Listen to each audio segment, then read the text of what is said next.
Welcome to Lecture 2. In this lecture, we will be discussing Earth, the third planet from the Sun, and Venus, the second planet from the Sun, and we will be talking about their respective greenhouse effects. You may have heard of the term in the subject of global warming, and we're going to get an understanding of why the greenhouse effect is important when we talk about it for these two planets. And we'll be connecting the greenhouse effect to global warming later in the lecture. So here's a nice figure from NASA showing our solar system. You can see on the left side the sun, of course the source of all energy, and we have the 9 planets that revolve around the sun. Oh, wait, 8 planets. Right.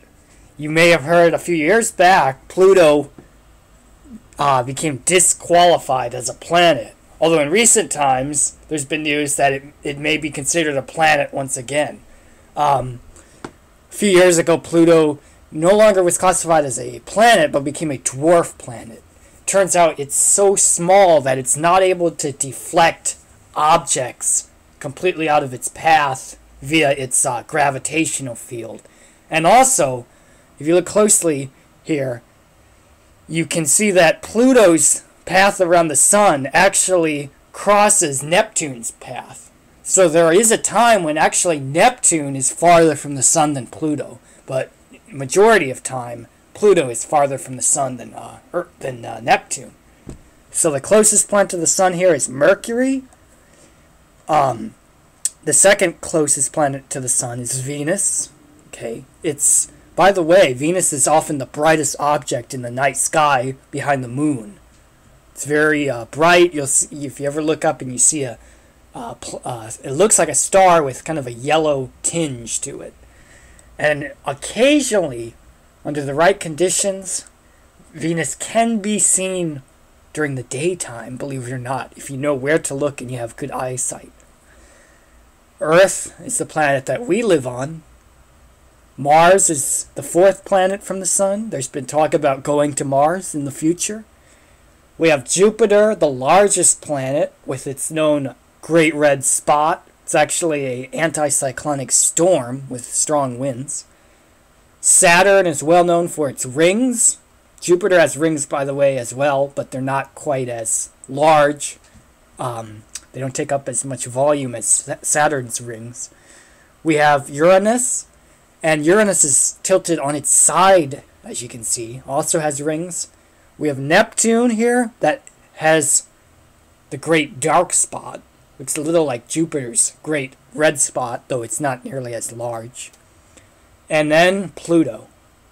By the way, Pluto was actually discovered in 1920 by the great uncle of Clayton Kershaw. So kind of an interesting connection between the already legendary Cy Young pitcher and the founder of Pluto. His name, the founder of Pluto, was Clyde Tombaugh. And he discovered Pluto in 1930. I may have said 1920, 1930. So let's think about Earth and Venus, and what factors we would need to consider to determine their average surface temperatures. Okay. So let's say you wanted to determine what the average or mean surface temperatures were for these two planets. Okay, you want to know, and you want to see which one is warmer, Earth or Venus. What factors would you need to consider? Think about this, pause the video, and try to come up with some factors to consider to determine the average temperatures of the two planets at the surface.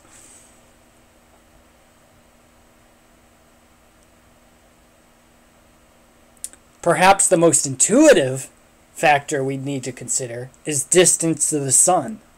You'd want to ask the question, which planet is closer to the sun, Earth or Venus? Okay. because it may make sense to you that if the planet's closer to the sun, it will be hotter, and if it's farther from the sun, it will be colder. Okay, so that's one factor you definitely want to consider. You'd also want to consider which planet is more reflective. Okay, which one has a greater ability to reflect or bounce away incoming sunlight. Because if sunlight is reflected by the planet, then it's not absorbed, it simply bounces away without heating the planet up. And if one planet was more reflective than the other, then that could have a cooling impact on it. Okay, the more reflective a planet is, with other factors being equal, the less sunlight absorbed at the surface and the cooler you would expect it to be. Then,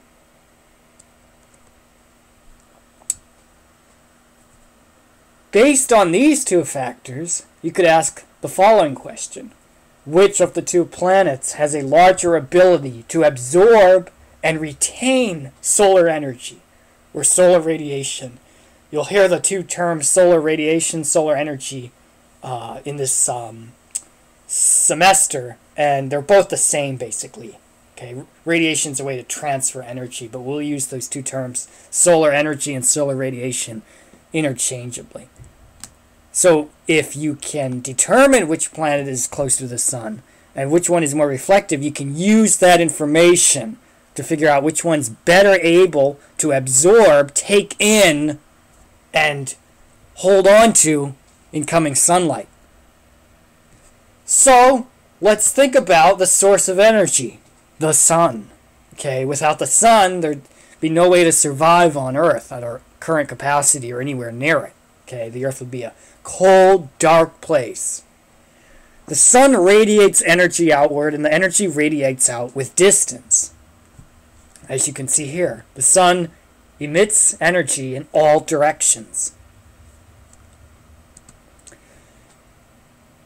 Now, thinking about that first factor to consider when determining the average surface temperatures of Earth and Venus, which planet is closer to the sun?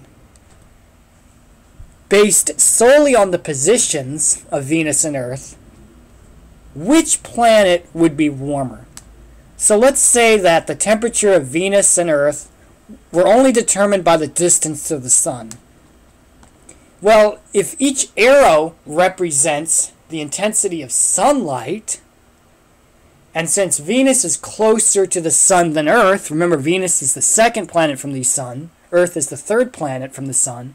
As you saw in that earlier NASA figure, Venus is closer to the sun, and this is illustrated here by the fact that Venus, the yellow arrow representing sunlight, intensity of sunlight striking Venus, is longer than the arrow showing the intensity of sunlight striking Earth.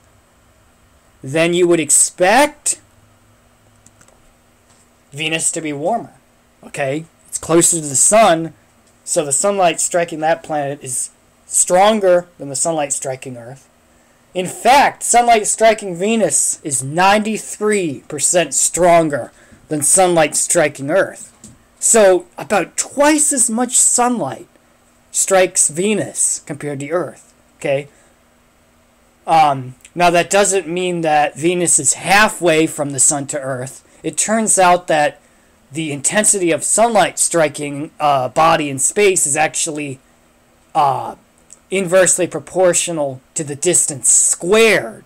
Okay, so if you go the decrease of intensity of sunlight with distance, it's not a linear relationship. Okay, so it turns out that Earth is 93 million miles from the sun on average. It does vary over the course of a year. And Venus is about 66 to 67 million miles from the sun. But sunlight striking Venus is still about twice as much as striking Earth. And so you'd expect Venus to be warmer since more sunlight makes contact with the planet. Now let's consider only distance to the sun and figure out the temperatures for the two planets. Based only on distance to the sun, not talking about reflectivity, Venus would be somewhat warmer than Earth. And here is what the average surface temperatures of the two planets would be if they absorbed all incoming sunlight. So we're not including reflectivity here. Let's assume that all of the sunlight that strikes the planets gets absorbed. Okay, none of it gets reflected. All the sunlight that strikes the planets gets taken in and is used to heat them up. If so, the average surface temperature of Earth would be 5 Celsius or 41 degrees Fahrenheit. If you do your conversion, good practice here for you to do the conversion to see if 5 Celsius is indeed 41 degrees Fahrenheit. Okay, so Earth would be 41 degrees Fahrenheit. Okay, above freezing, right? Venus would have an average surface temperature of 55 degrees Celsius, 131 degrees Fahrenheit. Okay, hot indeed.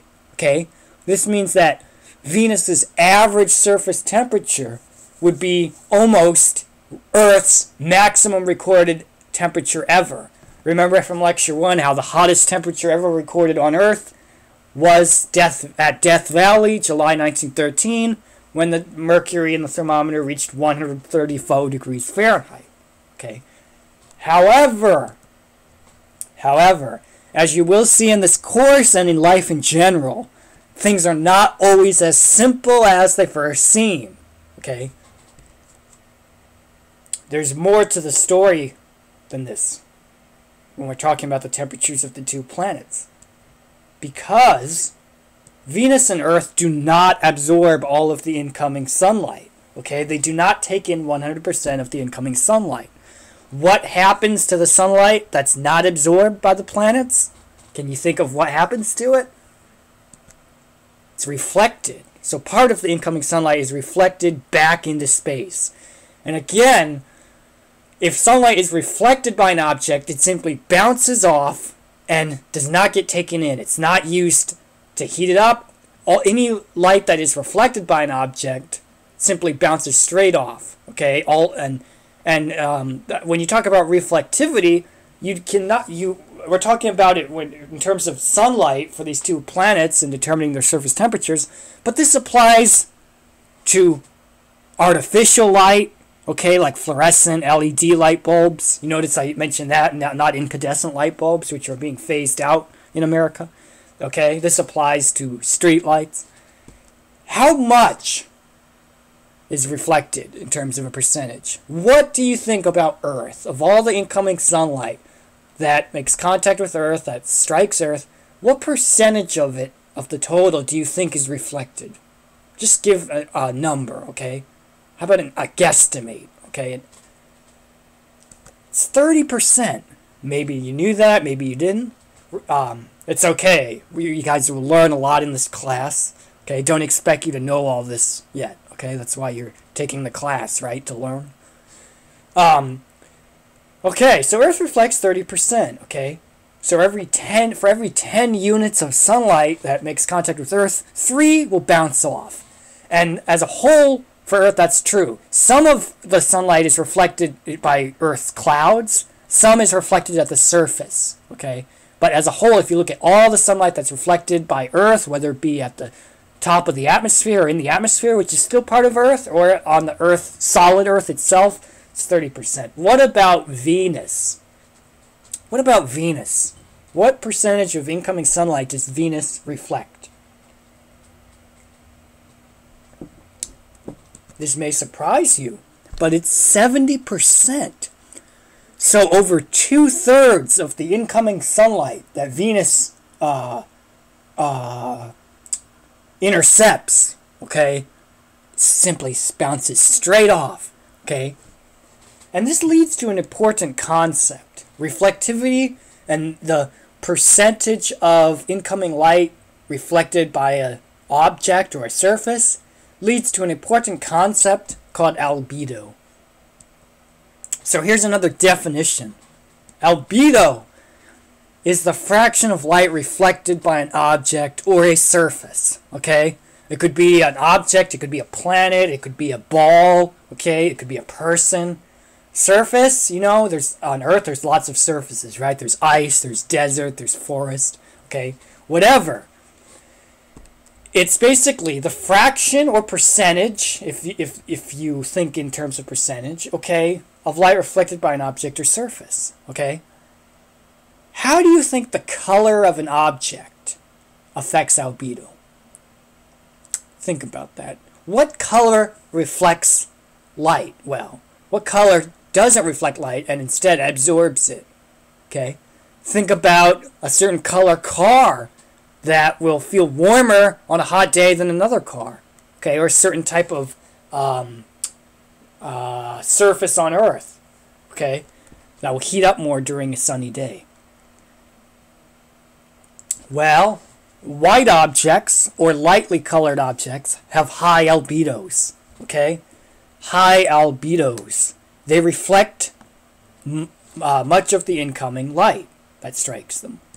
Whereas dark objects or black objects have low albedos, which means they reflect a small fraction. Okay, remember the definition of albedo, the small fraction of the total light that strikes them. Okay, this definition of albedo, it's very important. You need to know it, and it's straightforward if you think about it. Okay. So the lighter in color an object, the more energy in the form of light. Light's a way to transfer energy. The object reflects.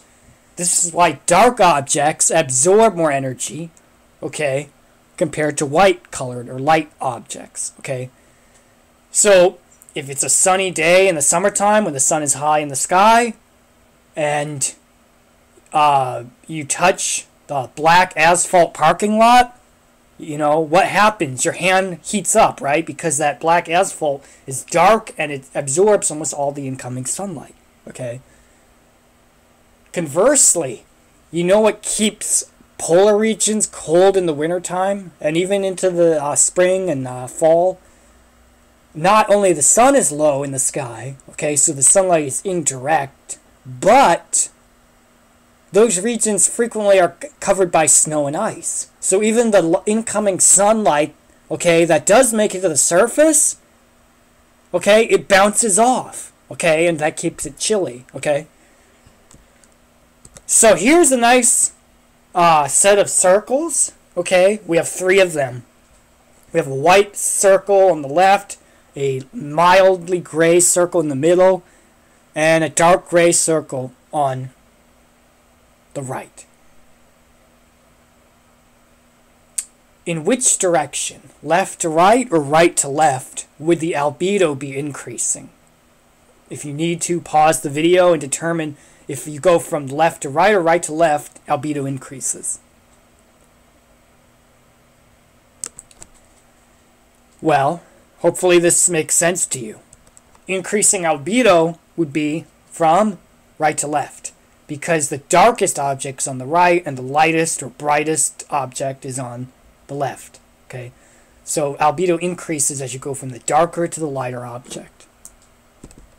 Now let's talk about Earth and Venus and albedos. Okay, now we understand what albedo is, we know how to define it, we understand it conceptually, hopefully. So let's compare the albedos of Earth and Venus, because it turns out this will help us figure out the temperatures at the surface of the 2 planets. So here's Venus. These are both pictures from space, okay? There's Venus on the left, and here's Earth on the right. So Venus is completely covered by highly reflective clouds. Hint, highly reflective, okay? The clouds are not composed of water, they're composed of sulfuric acid, but they're still clouds, okay? And Earth is only partly covered by clouds. So you have Venus, it's totally covered by these highly reflective clouds. And you have Earth here, and only part of Earth is covered by clouds. It's highly variable, but it might be anywhere from 30 to 60% of Earth is covered by clouds at any one time. And you also notice that the color of the surface varies. It turns out the oceans are very dark from space. The oceans are very absorbent, so they look dark from space. Whereas some land surfaces are lighter in color. So which planet do you think has a higher albedo? Test yourself with this question. It's Venus.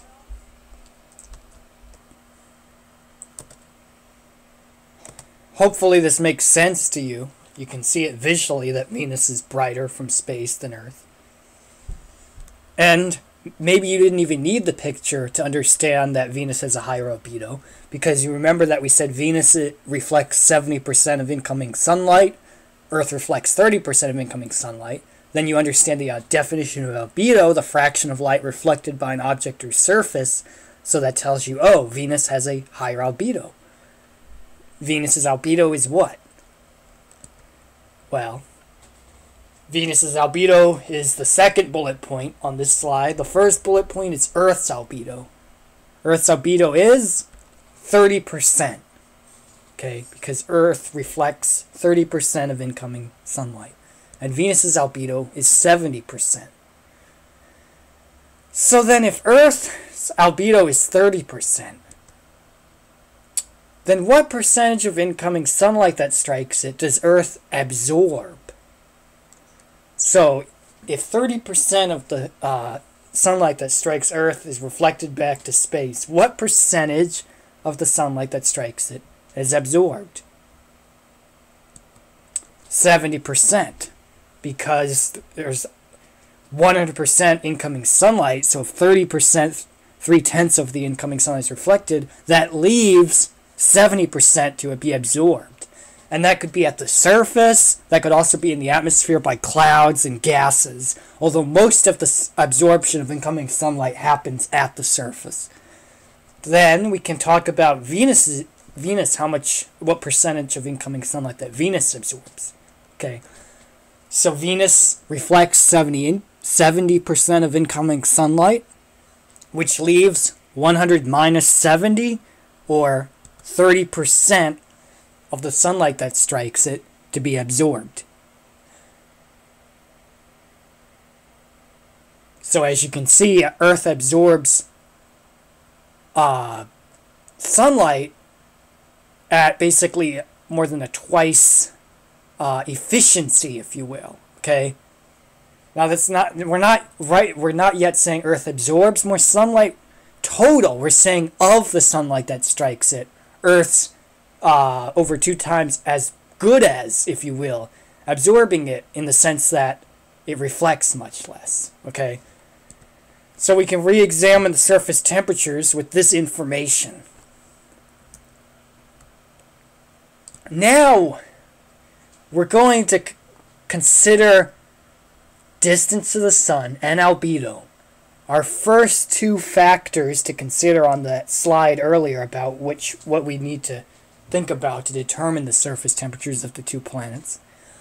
We're going to use this information to determine which planet absorbs more sunlight total. Okay, because Earth absorbs 70% of the incoming sunlight, but then you know that Earth is farther away from the sun. Okay, the sunlight striking Earth is about half of what the sunlight that strikes Venus. So we're going to figure out which planet absorbs more total actual sunlight. Let the intensity of sunlight striking Earth be denoted by 100. We'll use 100 because it's a nice round number. And we'll say 100 units. Just to keep things simple, we'll consider the intensity of sunlight in units, 100 units. Okay, we'll just call it that. Okay, we want to keep this simple for you. Well, in the same units, the intensity of sunlight striking Venus would be 193. Remember how the sunlight striking Venus is 93% more than the sunlight striking Earth. So we have our nice number of 100 units of sunlight making contact with Earth. Then in the same units, the intensity of sunlight striking Venus would be 193. And as you can see, it's almost double what it is for Earth. Now you might be wondering, well, how can we tell the actual amount of sunlight absorbed by each planet? Well, we can use the information about albedo to determine how much sunlight Earth absorbs and how much sunlight Venus absorbs. So focus on Earth first. If we know 100 units of sunlight strike Earth, and Earth absorbs 70% of the sunlight that strikes it, how many total units would Earth absorb? 100 times 0.70, or 70 units. Because you have 100 total units of sunlight striking Earth, and 70%, or 70 out of 100, right? That's what 70% is, or 0.70, 70 over 100 is 0.70, unit would be absorbed. So you take your total incoming sunlight and you multiply it by the percentage absorbed, and you get 70 units. What about Venus? How would you do that calculation? To find how many units are actually absorbed, you would take your intensity of sunlight striking Venus, 193 units, and multiply it by what? 0.30, because Venus absorbs 30% of the sunlight that strikes it, okay? Remember, 100% is 1, okay? So you can rewrite any percentage by dividing by 100, okay? And that's how you write the decimal form of a percent out of 100. So Venus absorbs 193 times 0.30 units, and if you do the math, it's a little more complicated than the above calculation, but it's, you know, arithmetic nonetheless. You get 58 units. Let's think about this. This means that Earth absorbs more energy from the sun than Venus does. Okay? What do you think about this? We're so used to thinking Venus as a closer to the sun. It is. And we might be thinking about it as a hot place. Okay? Because it's closer to the sun. And if it's closer to the sun, the sunlight striking is stronger. But we just showed that Earth absorbs more sunlight than Venus. Okay, so this might really challenge you. This could be very unintuitive. Okay. Now then, if a planet's average or mean surface temperature were determined only by the amount of absorption of solar radiation, this means that Venus would be colder than Earth. Okay, because let's say that the only determining factor in temperature, surface temperature of a planet, is the amount of sunlight or solar radiation absorbed. Well, Venus absorbs less solar radiation, therefore it's cooler. Okay.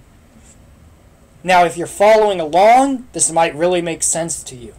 At least many of us think of Venus often as a hot place, but not according to this analysis.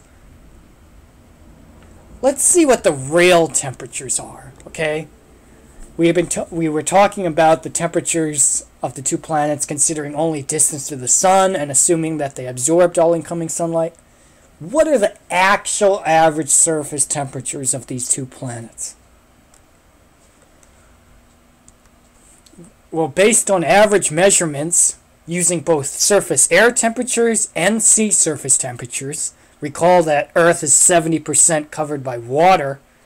So when you're talking about the average global surface temperature of Earth, you need to not only include surface air temperature over land, but also the surface temperature of the water, or just over the water. What do you think for Earth?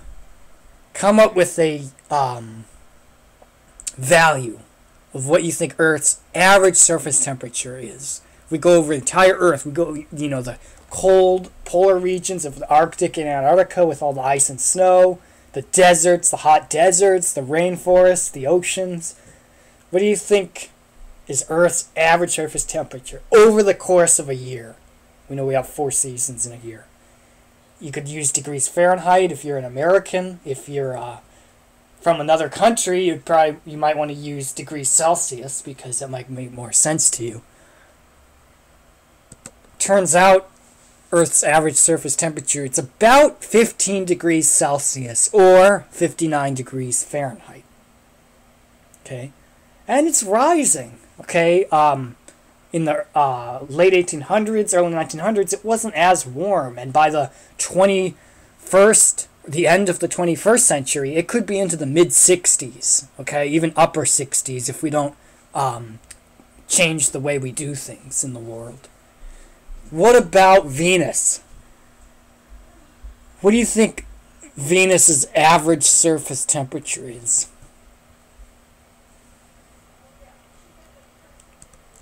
It's a whopping 480 degrees Celsius or 896 degrees Fahrenheit. So Venus's average surface temperature is almost 900 degrees Fahrenheit. And that's just the average surface temperature, okay? Remember when we talked about climate, the average surface temperature over decades, centuries, millennia, Venus can have temperatures above 900, even 1,000 degrees Fahrenheit. And this is extremely hot, right? What is the hottest temperature that your oven can get? If you turn up your oven all the way to broil, 500, 550, maybe 600 degrees Fahrenheit, okay? You want to make sure not to have it on broil too long if you're trying to heat something up because you'll burn it. There are some pizza ovens in certain restaurants that can get up to near 800 degrees Fahrenheit. There's special ovens designed to cook the pizzas faster. But even they cannot get up to Venus's actual average surface temperature. There'd be no way for us to survive on Venus, at least in our current attire. There's other reasons we would be not able to survive on Venus that we'll be talking about, but the heat alone would kill us within a short time period. Okay. So we've found that Venus absorbs less sunlight than Earth, and yet Venus's surface is extremely hot, much hotter than Earth's. How come? How can it be that Venus absorbs less sunlight than Earth and yet it's so much hotter? Okay? Think about the reason. And if you're thinking, well, it's because Venus is closer to the sun, well, we showed that even though it's close to the sun, because it reflects over twice as much sunlight, it actually absorbs less sunlight.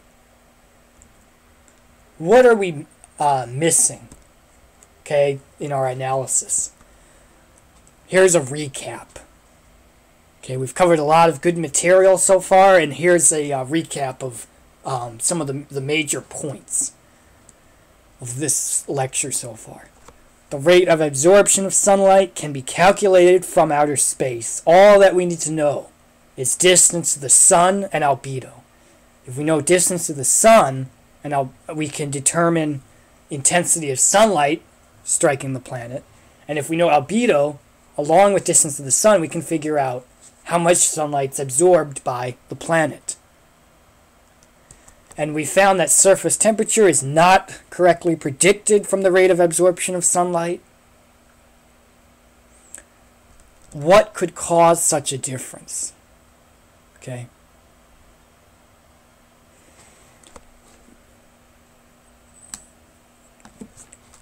The answer is the respective atmospheres of Earth and Venus.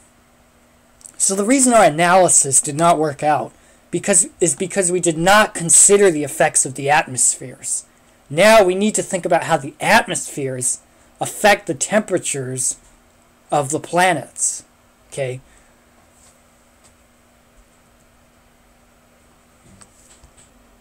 Okay. Let's look at each atmosphere and see what comprises each.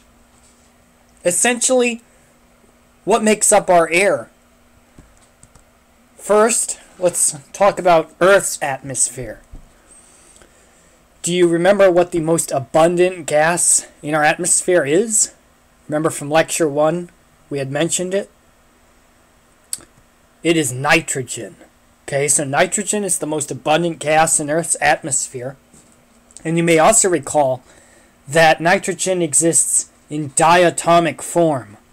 The single nitrogen atom is lonely by itself in our air, so it likes to be with another nitrogen atom. That's why you have two nitrogen atoms bonded together to make the diatomic nitrogen molecule. What about the second most abundant gas in Earth's atmosphere? Well, it's oxygen, the air, the gas that we know we need to breathe. And it also exists in diatomic form as O2. How about the third most abundant gas in Earth's atmosphere? Well, it's argon. And argon has the chemical symbol Ar.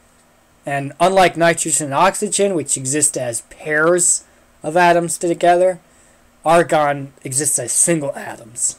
Okay. Then we have some other gases in our atmosphere. We have water vapor, the gas phase of water. And water vapor is important in the atmosphere because without it there would be no clouds. Okay, water vapor is basically moisture in the air. The more water vapor in the air, the more humid it feels. And we have carbon dioxide, which we talked about a lot in lecture 1, especially toward the end of that lecture. Okay. Now what about Venus? Okay, so these are 5 gases that make up Earth's atmosphere. What do you think makes up Venus's atmosphere? Well, it actually turns out that the most abundant gas in Venus's atmosphere is carbon dioxide, or CO2. The second most abundant gas in Venus's atmosphere is nitrogen. So let's stop for a second and think about this. Let's think about the atmospheres of Earth and Venus. For Earth, when you take a breath of air, what are you breathing in? You're breathing in different gases. And what's a gas? Well, gases are molecules that you can't see but are there. Okay. Oxygen, our favorite one to breathe. So when you're breathing in, right now, you're breathing in a lot of different treats, but mainly nitrogen and oxygen with some others, like argon, water vapor, carbon dioxide. If you're on Venus, breathing in its air, you would not be breathing in any oxygen. That's another reason you could not survive on Venus. Okay, its atmosphere doesn't have the oxygen that we need to breathe.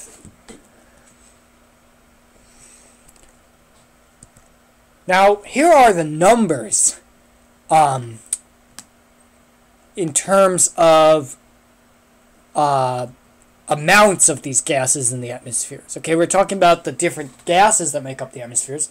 What about amounts? In this table on the left, you have 5 gases that make up Earth's atmosphere.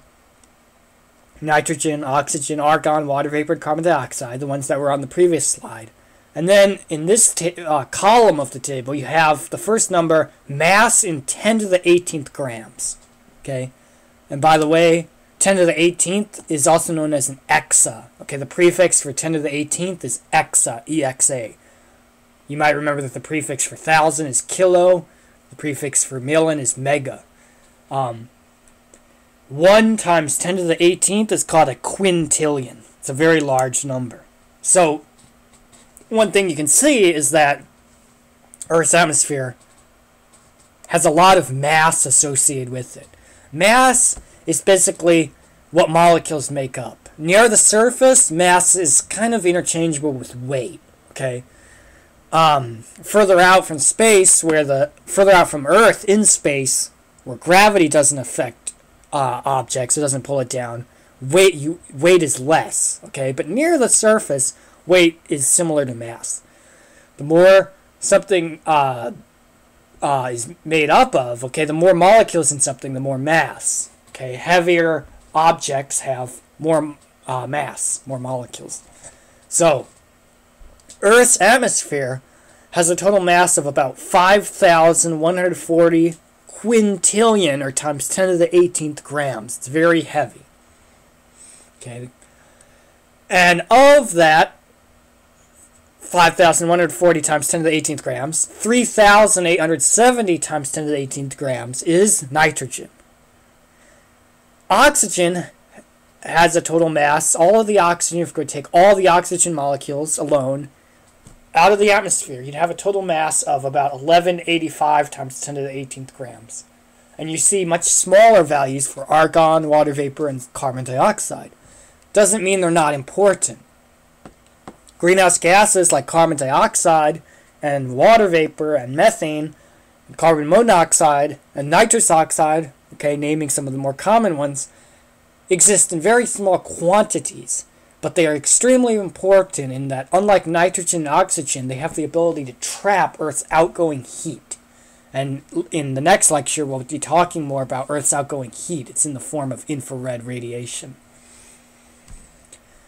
And if you want to look at what percentage of Earth's atmosphere is made up by each of these gases, you'd see that about 75% or 3/4 of Earth's total atmospheric mass is nitrogen. You may recall that we mentioned in lecture 1 about 78% of Earth's atmosphere by volume is nitrogen. Okay, so it's pretty close by mass. It's not exactly the same percentage, because you're instead of looking at it by volume or space, you're looking at it by mass or material, but it's pretty close. Okay, and oxygen makes up about 23% of Earth's atmosphere's mass. Argon makes up 1%, so those three gases alone make up 99% of Earth's atmosphere by mass. And then you have water vapor and carbon dioxide. What about Venus? Well, the most abundant gas in Venus' atmosphere is carbon dioxide. And you may remember from lecture 1, it's an important greenhouse gas. Hopefully you remember, actually, because we spent a lot of time talking about it already. Okay, we'll be talking about it more.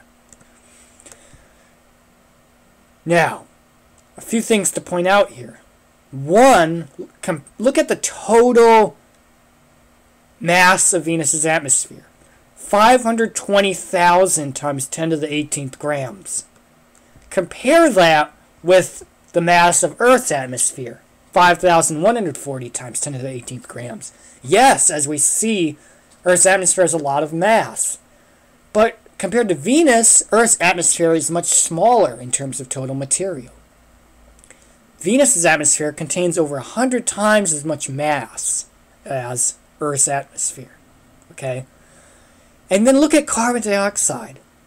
It makes up 96% of the mass of Venus' atmosphere. Diatomic nitrogen makes up the remaining 4%. And that's basically it. So unlike Earth's atmosphere, which has a mixture of many gases, Venus' atmosphere is pretty much just those two gases. And we would not be able to survive there without the oxygen to breathe. We also talked about how it's too hot to survive, okay, without, in our current attire, without special spacesuits designed to handle that heat. Another reason you could not survive on Venus is the extremely high pressure from the atmosphere. That 520,000 grams of mass, well, it weighs down on surface area of Venus, and that it translates to a high pressure. Pressure is the weight of air per area. Okay, that's what air pressure is. So you would basically be crushed on Venus right away if you were suddenly transported there due to the intense pressure. Now look at this.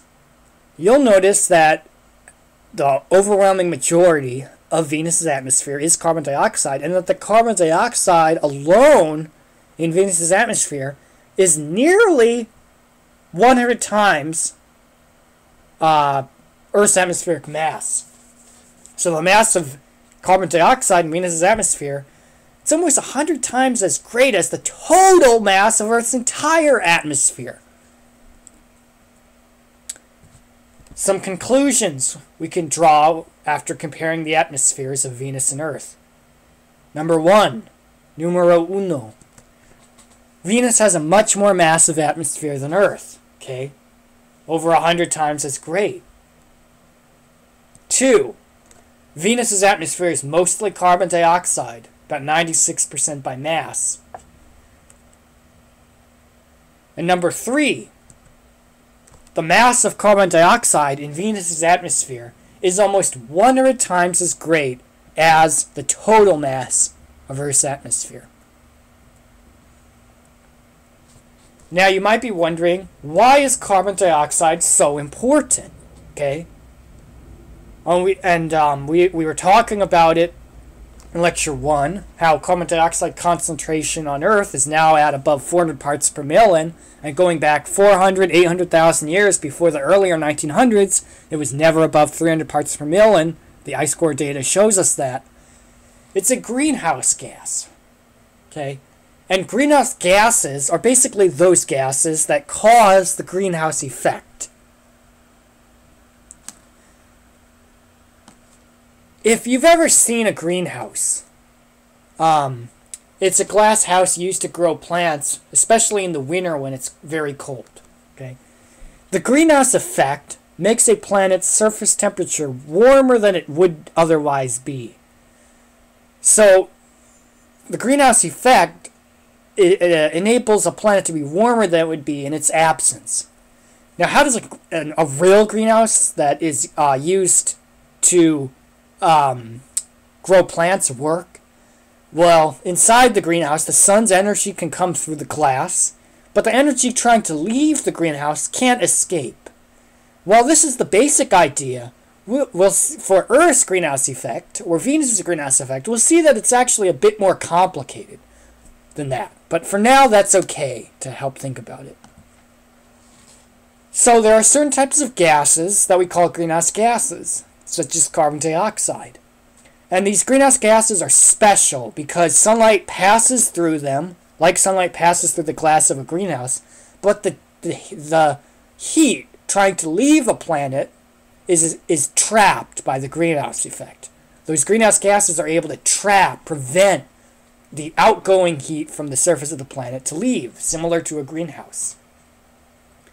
And a very important point for you to understand is that the stronger the greenhouse effect, the warmer the surface, other factors being equal.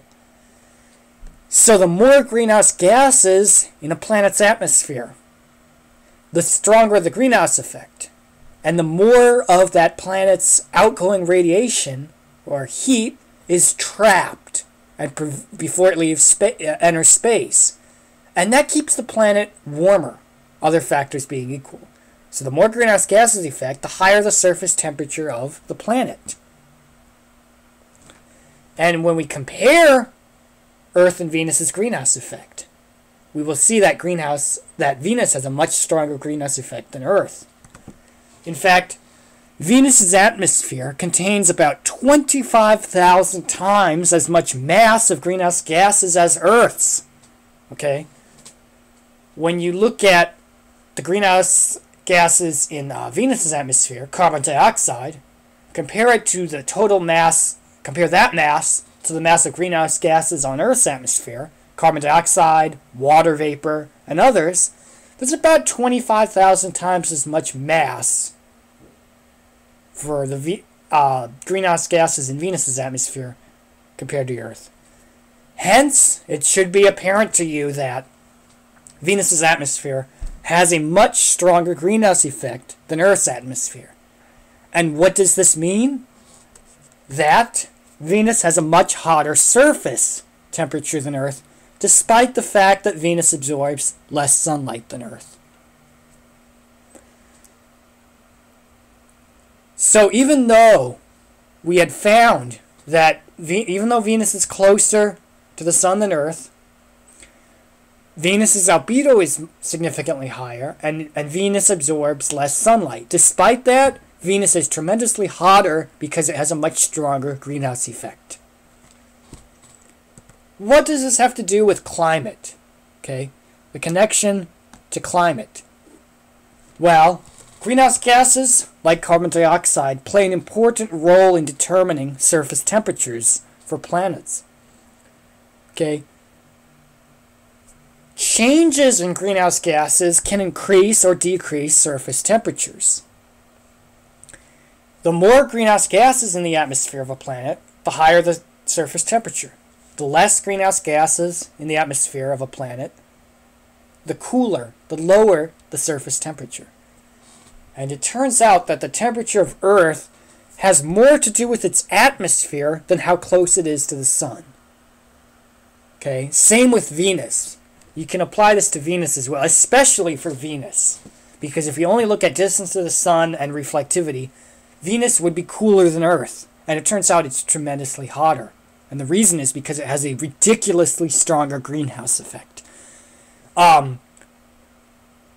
Not only you see that 96% of Venus's atmosphere is carbon dioxide, compared to just 0.06% of Earth's atmosphere being carbon dioxide, but you also recognize that Venus's atmosphere is much more massive. So you're talking about 96% of a much more massive atmosphere being carbon dioxide. And for Venus and for Earth, only 0.06% of the atmosphere is carbon dioxide, and that atmosphere is less than 1/100th of how massive Venus's atmosphere. Hence, there's obviously a lot more carbon dioxide in Venus's atmosphere than Earth's. That's why it's so unbelievably hot on average.